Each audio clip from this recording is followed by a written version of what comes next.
बाटोमा आइपुगिसकेको छौँ। यलबोङको यात्रा गर्दै गर्दा हामी चारखोलदेखि निक्लिसकेको छौँ र हामी केही क्षणमा नै हामी यलबोङ पुग्नेवाला छौँ। र अगाडि हाम्रो जाँदै हुनुहुन्छ सरोजदा, राकेश साथी जाँदैछ र हामी पछि पछि जाँदैछौँ र बाटो एकदमै स्मुथ छ।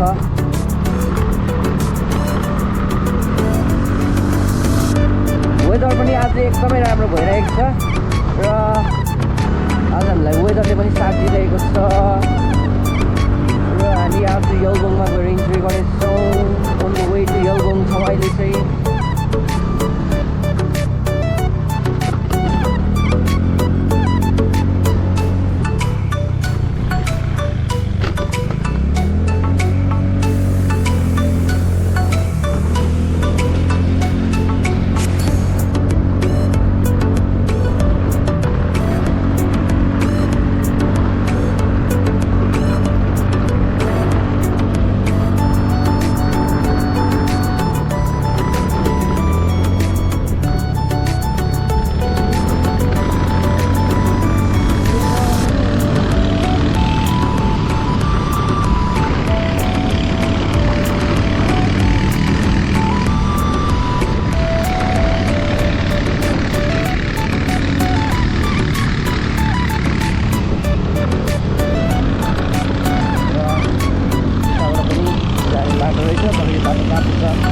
हामीलाई त्यस्तो आइडिया भएन।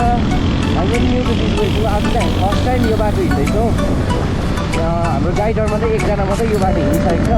हामी चाहिँ आज फर्स्ट टाइम यो बाटो हिँड्दैछौँ र तपाईँहरू सँगसँगै हामी पनि यो भिडियोको साथसाथै हाम्रो जर्नी एकदमै नयाँ छ। यहाँ के कस्तो छ हामीलाई त्यो थाहा छैन, तर भन्छ यो बाटोले सिलगढी पुग्छ भनेर। र हामी चाहिँ अहिले भर्खर भएको त्यो बाख्राकोटहरूको त्यो जुन फ्लाइओभरहरू छ तिनीहरूमा हामी पुग्छौँ अरे यो बाटोले चाहिँ। हेरौँ आज कहाँसम्म पुगिन्छ र तपाईँहरू इन्जोय गर्दै गर्नुहोस् यो बाटो हाम्रो राइडहरू होइन। आफ्टर लङ टाइम मैले चाहिँ भिडियो बनाउँदैछु। आफ्टर इयर्स होला म मेरो च्यानलमा अब यो अपलोड गर्नु पऱ्यो भनेर मैले भिडियो क्लिक गरिरहेको छु। इन्जोय गर्नुहोस् होला। र यलबोङको जर्नी आजदेखि हामीले आज भनौँ हिजोदेखि हामीले स्टार्ट गरेको यलबोङको जर्नी। र यहाँनिर तपाईँहरूले देख्न सक्नुहुन्छ स्कुटीमा घाँस पनि काटेर लाँदो रहेछ यसरी।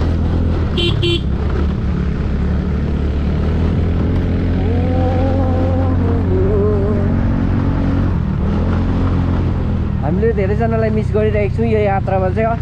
मोस्टली अभिनेता र समन्तालाई मेजर मिस भइरहेको छ अभिनय र समन्ता चाहिँ। र हामी अहिले 5 जना छौँ, जम्मा 5 जना चाहिँ हामी जाँदैछौँ यलबोङतर्फको यात्रा गर्नको निम्ति। त्यहाँ